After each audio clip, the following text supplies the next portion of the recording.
Nous allons passer à la présentation du rapport d'activité. Je vais laisser M. Pasco rentrer un peu dans les détails. Moi, je vais simplement dire 3 choses.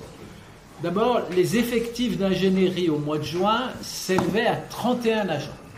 Donc nous avons bénéficié, et je voudrais en remercier le président du conseil départemental et l'ensemble de mes collègues conseillers départementaux, nous avons bénéficié de moyens de fonctionnement supplémentaires pour accroître les effectifs d'ingénierie, pour faire face aux demandes croissantes dont nous étions saisis de la part des communes.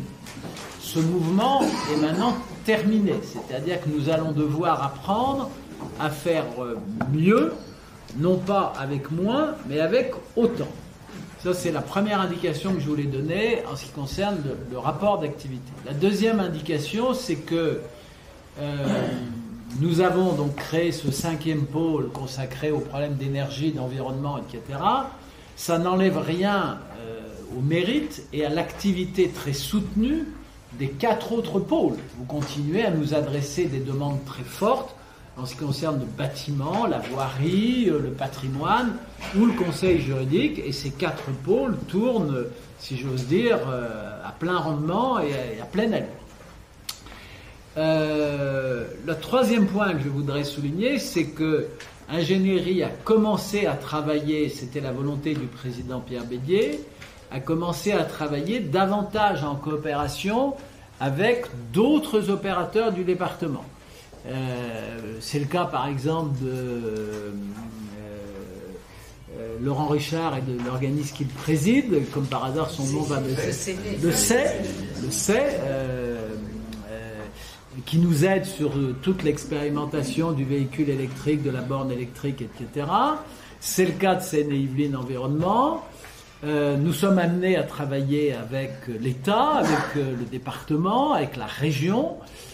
Donc voilà, l'activité d'ingénierie non seulement continue à se développer sur ses métiers de base et sur l'expertise technique qui est la sienne, non seulement sur l'ingénierie financière dont j'ai déjà été amené à vous dire que c'est désormais une nouvelle dimension de l'activité d'ingénierie, mais il y a une 3e dimension, c'est la coopération avec d'autres acteurs, et notamment avec des opérateurs du département, et c'est pour moi un des traits marquants de notre activité au cours de l'année 2022 et bien évidemment depuis le début de l'année 2023. Voilà ce que je voulais vous dire sur le rapport d'activité. Il vous a été envoyé. Peut-être avez-vous commencé à le feuilleter ou à en prendre connaissance.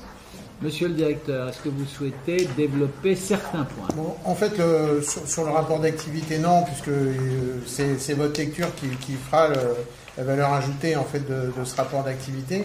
Moi, je voudrais juste rajouter 2 choses qui sont importantes et qui ont aussi commencé en 2022, mais qu'on a renforcé en 2023. On a commencé des premières actions de formation. Donc c'est Blandine qui a organisé ça. On a reçu une 15aine de personnes pour une formation au marché public. Donc ça, c'est quelque chose qu'on va continuer, qu'on va augmenter aussi sur 2023 et sur 2024. On est bien conscient que vous avez tous besoin, parce que plus de secrétaires de mairie, parce que des difficultés, quand une nouvelle réglementation arrive, à comprendre les choses. Donc on est là aussi pour vous accompagner. Dans le rapport d'activité, 2022, ça commence à ressortir un petit peu, mais ça sera plus prégnant en 2023. Et ce que je voulais vous dire aussi, on a aussi le besoin, l'envie de vous apporter un peu plus d'outils d'aide à la décision. Donc à la rentrée de septembre, vous allez recevoir pour chacune de vos communes une petite étude économique, sociale de votre commune, qu'on est en train de faire par 2 jeunes chez nous, avec un panorama des activités, enfin des indicateurs plutôt, sur vos communes en matière de solidarité, de mobilité, de santé, d'éducation, de population. Voilà, donc c'est des documents, c'est des petites études personnalisées pour chacune de vos communes. On va les faire aussi à l'échelle des EPCI, à l'échelle des cantons. Est-ce qu'on va vous envoyer ça? Ce qu'on va vous demander aussi, c'est si ce type de travail, entre guillemets, d'intelligence économique vous intéresse. Je pense que oui, mais surtout, si vous avez des besoins de complétude de ces études-là. Voilà. Ça, c'est aussi notre rôle en tant qu'opérateur, en fait, de vous accompagner, de vous donner des outils d'aide à la décision. Je vais prendre un exemple tout simple. J'ai plus de construction. Est-ce que je dois agrandir mon école? Est-ce que je dois agrandir ma cantine? C'est très compliqué de savoir combien, quand. Donc avec des indicateurs un peu plus fiables, je pense que vous aurez aussi des meilleures informations pour pouvoir prendre les décisions à des bons niveaux. Voilà. Donc nous on se sert de cet outil-là pour ça, mais on a aussi souhaité vous en faire profiter.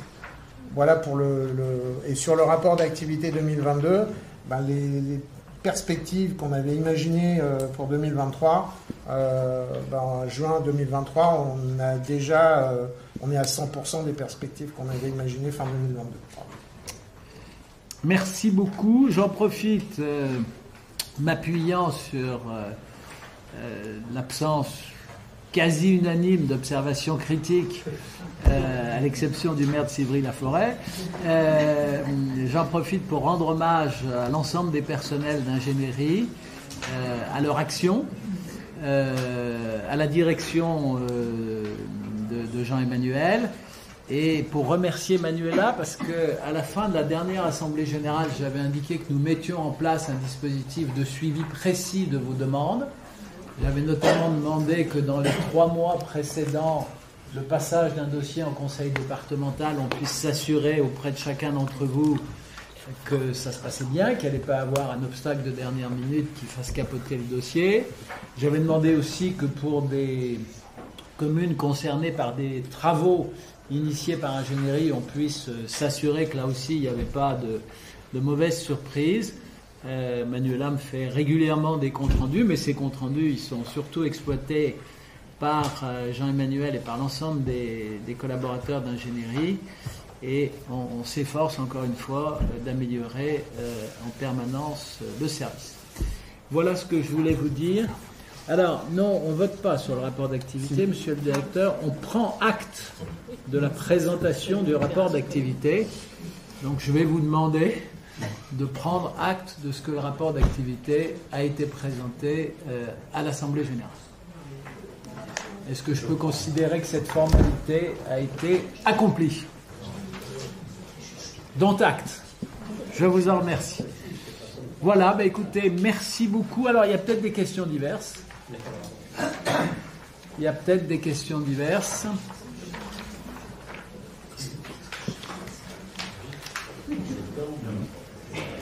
Non, le rapport financier, on le passe à une autre assemblée générale. C'est pas le cas aujourd'hui. Est-ce qu'il y a des questions diverses?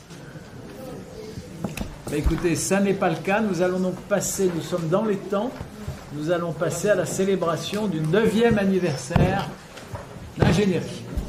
Merci encore une fois de votre présence.